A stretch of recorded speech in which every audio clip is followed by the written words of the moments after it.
고 오카는 목사님의 저서 요한이 전한 복음 상편에 오른쪽 왼쪽이라는 제목의 글이 있어서 소개해드립니다. 글 내용입니다. 빅터 프랭클이라는 사람의 이야기를 읽은 일이 있습니다. 그 사람은 정신과 의사로서 2차 대전 때 독일군에게 체포되어 악명 높은 아우슈비츠 수용소로 끌려간 유대인이었습니다. 그런 다른 사람들과 함께 몇 날 며칠을 열차 속에서 짐짝 취급을 받으면서 실려가고 있었습니다.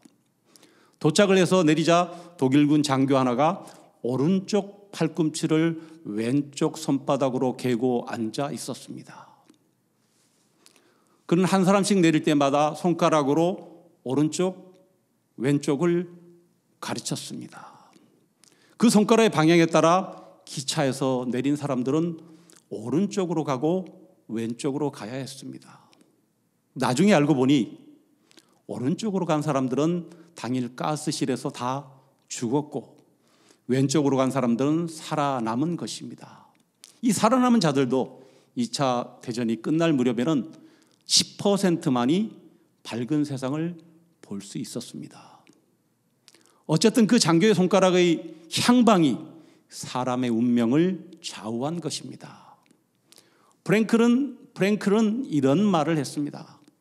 이쪽 혹은 저쪽을 가리키는 손가락의 단순한 동작에 의해서 그 개개인의 운명이 결정된다면 그것은 정말 불공평하고 어처구니 없는 일이 아닐 수 없다.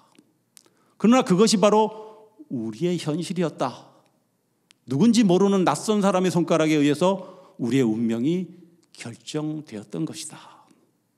여러분, 얼마나 숨막히는 순간입니까? 마지막 날 예수님이 재림하시는 그때에 비슷한 순간이 우리 눈앞에 벌어집니다.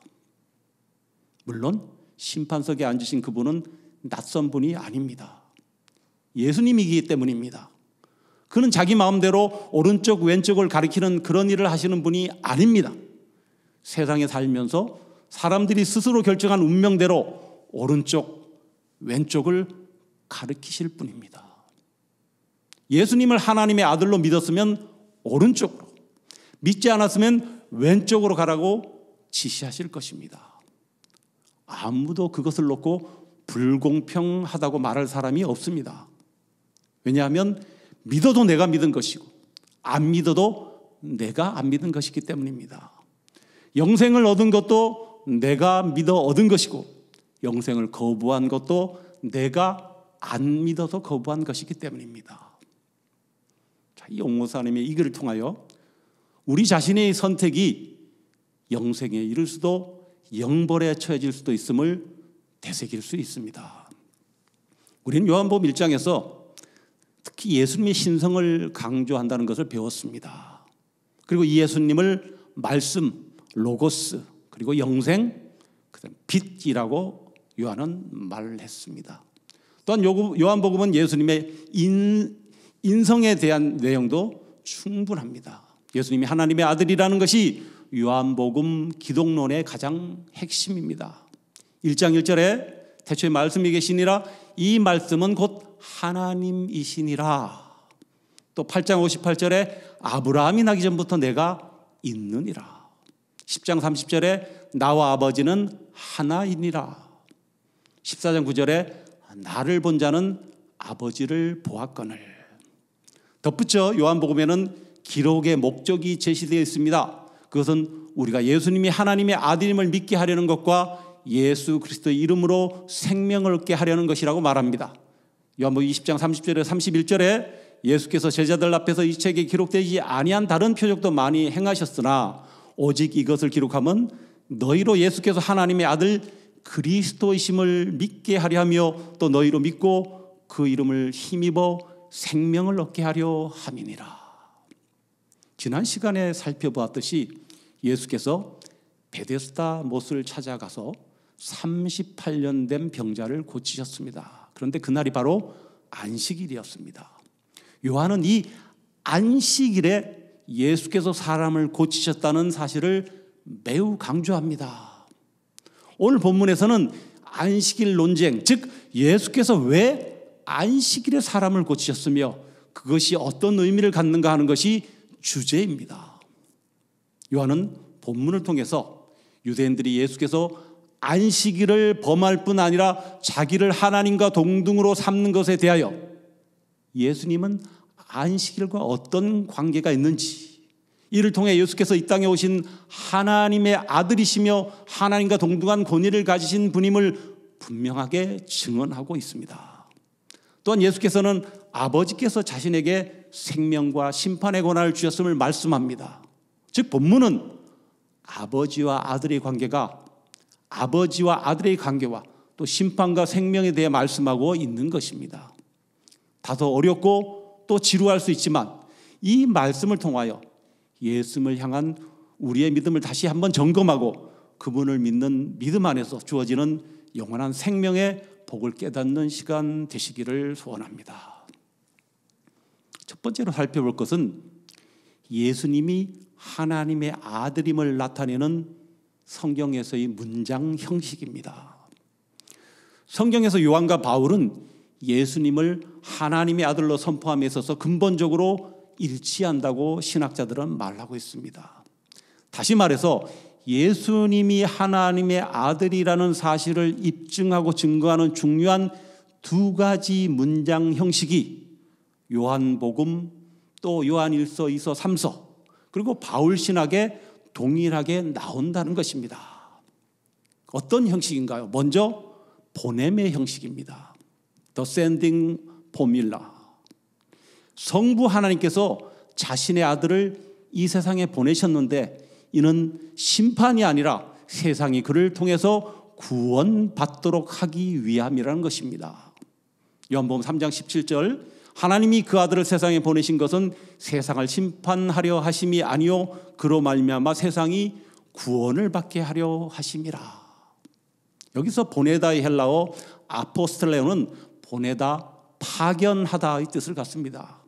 이 단어에서 알 수 있듯이 예수님께서는 하늘에서 이 땅으로 보냄을 받은 파견되어 오셨음을 말씀하고 있습니다.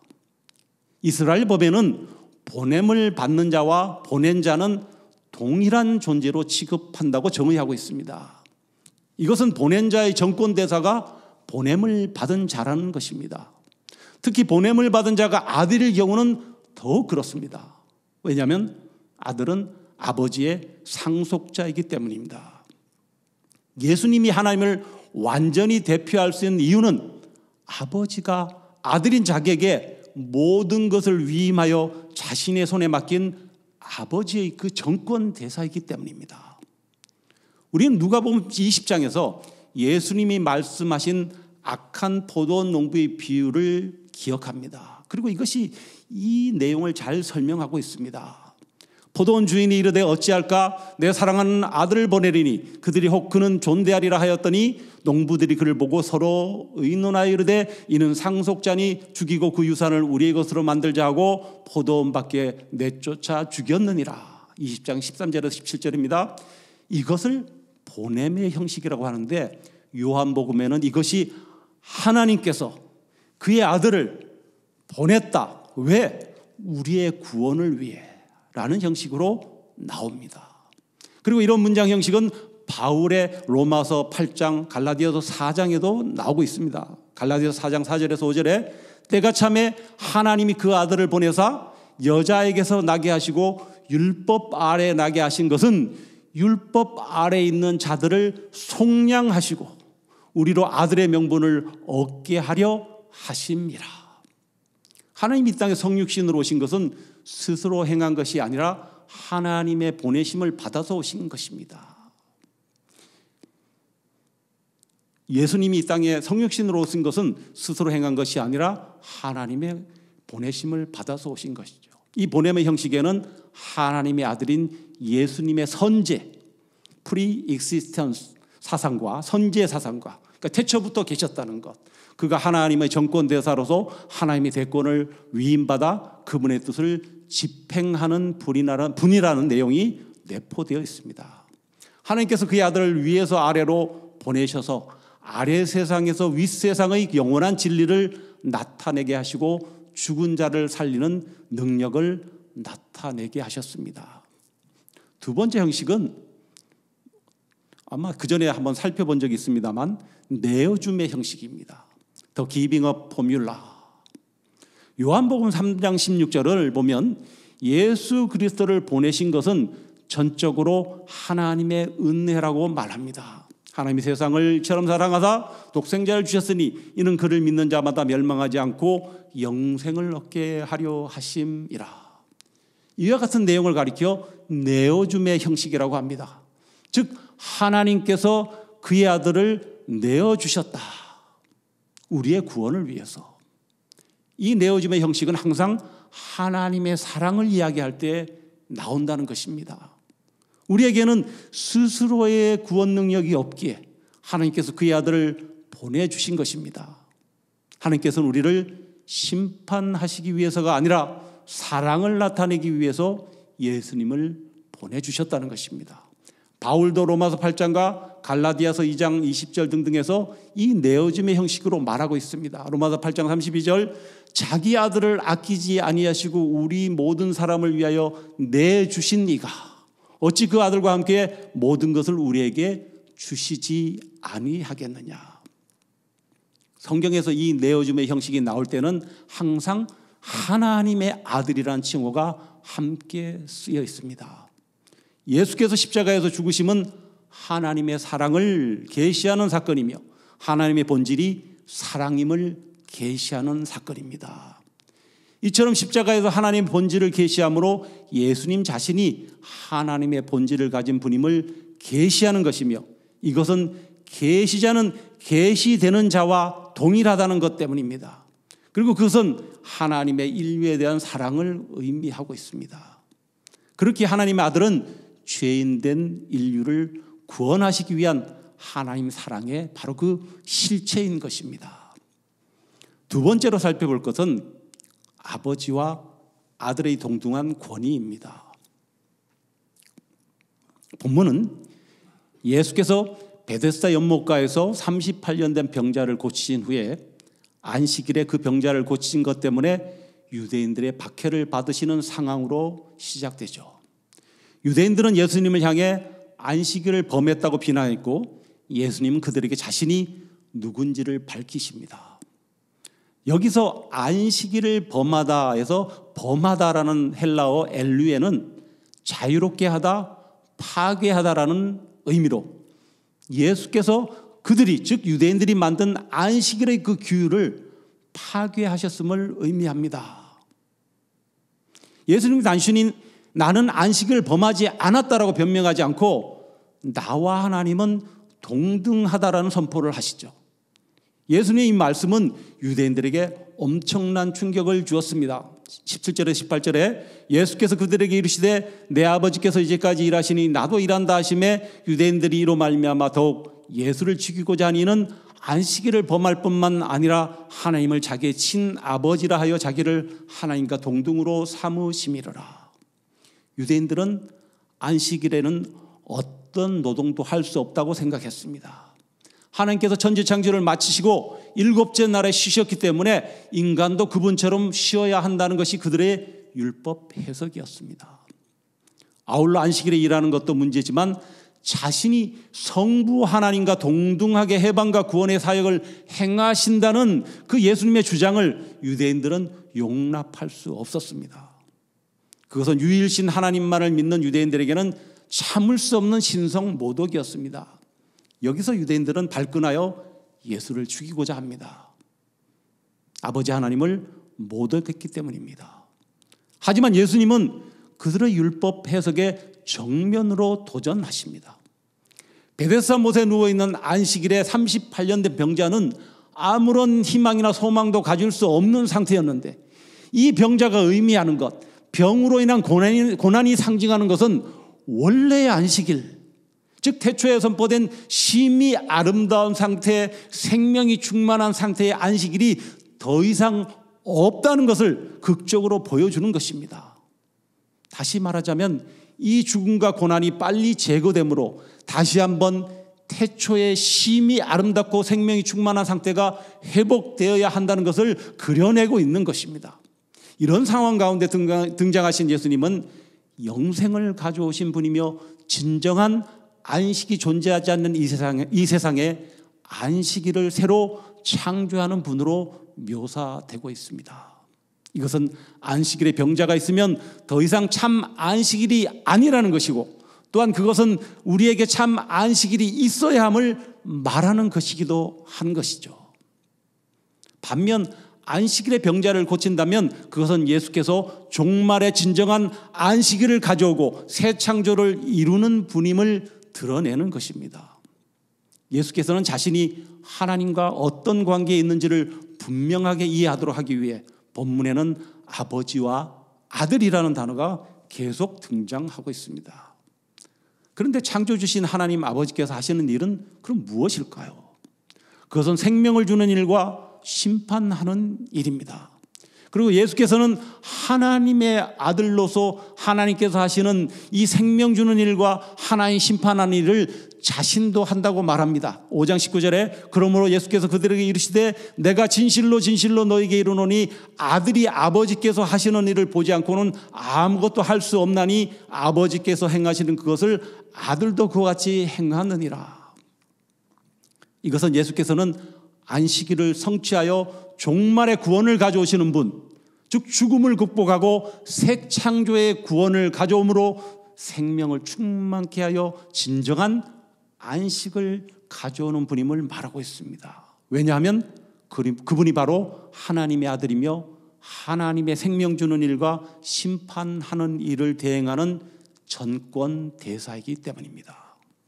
세 번째로 살펴볼 것은 아버지의 일과 아들의 일입니다.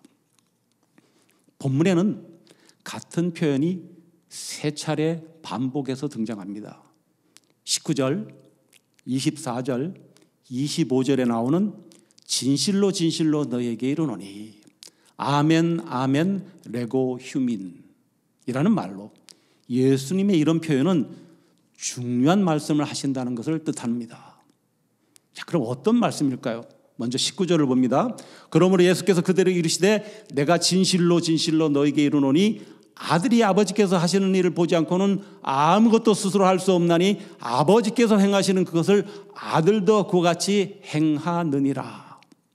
여기서 우리는 17절의 내 아버지께서 이제까지 일하시니 나도 일한다와 19절의 아들이 아버지께서 하시는 일을 보지 않고는 아무것도 스스로 할 수 없나니 아버지께서 행하시는 그것을 아들도 같이 행하느니라 사이에 어떤 관계가 있는지 살펴보아야 합니다.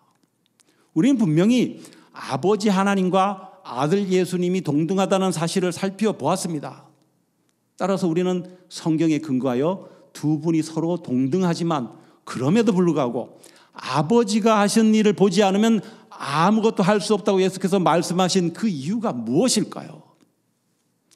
예수께서는 아버지와 자신의 관계를 일이라는 것으로 설명하고 있습니다. 여기서 일로 번역된 헬라어 타우타는 대명사입니다. 우리말로는 일이라고 번역됐지만 어떤 것입니다. 어떤 것. 이것은 성부 하나님께서 하시는 그것을 보고 성자 예수님께서도 하신다는 것입니다. 이 말은 하늘에서 하나님께서 행하시는 일을 모방해서 땅에서 예수께서 그대로 재현하신다는 것이 아니라 하나님의 뜻을 실행하시는 아들의 모든 행위, 즉 그리스도 안에서 아버지의 뜻이 실행됨을 말하고 있는 것입니다. 하나님께서는 쉬지 않으시고 구원의 사역을 계속하고 계십니다. 아담의 타락 이후 진정한 의미에서 안식일의 쉼이 없어졌기에 그것의 존재를 위해 하나님은 계속 일하시는 것이죠. 예수께서는 이 의미의 중요성을 강조하시면서 지금 종말의 아들인 자신을 보내셔서 죽음을 극복하게 함으로써 진정한 안식일을 가져오게 하시기 위해 하나님께서는 바로 지금까지 일하신다는 그것을 하신다는 것을 말씀하시는 것입니다. 그리고 자신이 안식일에 병자를 고치는 일이 바로 이를 표적하고 있다고 설명하고 있습니다. 자, 그렇다면 20절에는 어떻게 되어 있을까요? 여기서는 더 큰 일을 말합니다. 앞에서는 일을 얘기했는데 여기서는 더 큰 일. 아버지께서 아들을 사랑하사 자기가 행하시는 것을 다 아들에게 보이시고 또 그보다 더 큰 일을 보이사 너희로 놀랍게 여기게 하시리라. 아버지께서 아들을 사랑하시기에 행하신 모든 것을 아들에게 보여주시고 그리고 그보다 더 큰 일을 보여주시겠다고 말씀하십니다. 과연 그보다 더 큰 일이란 무엇일까요? 그런데 여기서 큰 일은 지금까지 사용했던 앞에서 사용했던 그 대명사 어떤 것, 그 일하고는 다른 단어가 쓰였습니다. 앞에서 사용했던 헬라어는 티스, 어떤 것이라는 단어였는데 이 더 큰 일의 일은 헬라어 에르가. 이것은 뜻이 궁극적으로 원하는 것, 구체적으로 원하는 것을 의미합니다. 에르가, 일입니다. 궁극적으로 원하는 일. 하나님 아버지께서는 궁극적으로 원하시는 일을 이제 예수 그리스도를 통하여 보여주신다는 것입니다. 그동안 했던 것보다 더 큰 일, 그것이 바로 예수님을 통하여 보여주실 일이란 것이죠. 또한 여기서 보이사의 헬라어 보다의 데익세이는 어떤 증거를 제시하여 보여주는다는 의미입니다. 그런데 그것이 무엇이겠습니까? 그것은 21절에 기록된 죽은 자를 일으켜 살리는 일입니다. 아버지께서 죽은 자들을 일으켜 살리신 같이 아들도 자기가 원하는 자들을 살리느니라. 21절에요. 이 문장은 서두에 가르, 왜냐하면이라는 헬라어 접속사를 우리 한글 성경에는 빠뜨렸습니다. 그리고 이 왜냐하면이라는 이 접속사는 앞절의 그 더 큰 일을 설명하기 위한 접속사, 연결 접속사입니다. 하나님 아버지께서 하나님을 위하여, 우리를 위하여 궁극적으로 하시고 싶으셨던 일, 우리가 놀랍게 여길 일은 일으켜 살리는 일, 에게이페입니다. 여러분 에게이페를 기억하시나요? 지난 시간에 살피본 38년 동안 침상에 누워있었던 병자를 일어나라! 라는 말씀으로 명령하여 일으켜 세웠던 동일한 단어 에게이페입니다. 그리고 요한복음 12장 1절의 나사로에 관한 말씀에서 예수께서 죽은 자 가운데서 살리신 나사로가 있는 곳이라, 여기서 살리신 이 단어가 에게이페입니다. 무엇을 암시합니까? 예수님의 생애의 마지막 날에 친히 십자가와 안식 후 첫날의 부활로 이 에게이페를 보여주시는 것입니다. 또한 21절에 아들도 자기가 원하는 자들을 살리느니라 해서 원하는의 헬라어 델레이는 의도하다, 선택하다라는 의미로 이것은 예수 그리스도가 일어나심으로, 부활하심으로 자신이 선택한 자들을 일으켜 세우시겠다는 것입니다. 마지막으로 살펴볼 것은 아들에게 맡기신 아버지의 권세입니다. 예수님은 자신의 가장 중요한 권위, 즉 생명을 살리는 권세와 심판의 권세를 선포하십니다. 이 두 가지는 오직 하나님께만 속한 권세입니다.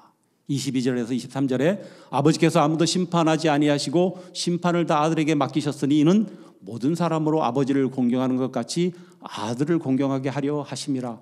아들을 공경하지 아니하는 자는 그를 보내신 아버지도 공경하지 아니하느니라. 여기서 심판하다의 헬라어 크레넬은 구별하다, 선택하다라는 의미로 하나님께로부터 위임받은 예수 그리스도께서 모든 심판을 행하시는 분이 되신 것입니다. 생명을 살리는 권세는 하나님께서 죽은 자를 살리신 같이 예수께서도 원하는 자들을 살리시는 것입니다. 아울러 이 말씀은 현재 영적 죽음의 상태에 있는 우리를 건져내시는 것을 의미하기도 합니다. 죄와 허물로 죽었던 우리를 다시 살리시는 영적 부활의 능력이 예수께 있다는 것입니다. 또한 심판의 권세는 하나님께서 심판을 모두 아들에게 맡기셨다고 말씀합니다. 이것은 하나님과 아들이 동등한 권위를 가졌다는 것을 보여주는 결정적인 증거입니다. 이 심판의 목적은 모든 사람이 아들을 공경함으로 아버지를 공경하게 하려는 것입니다.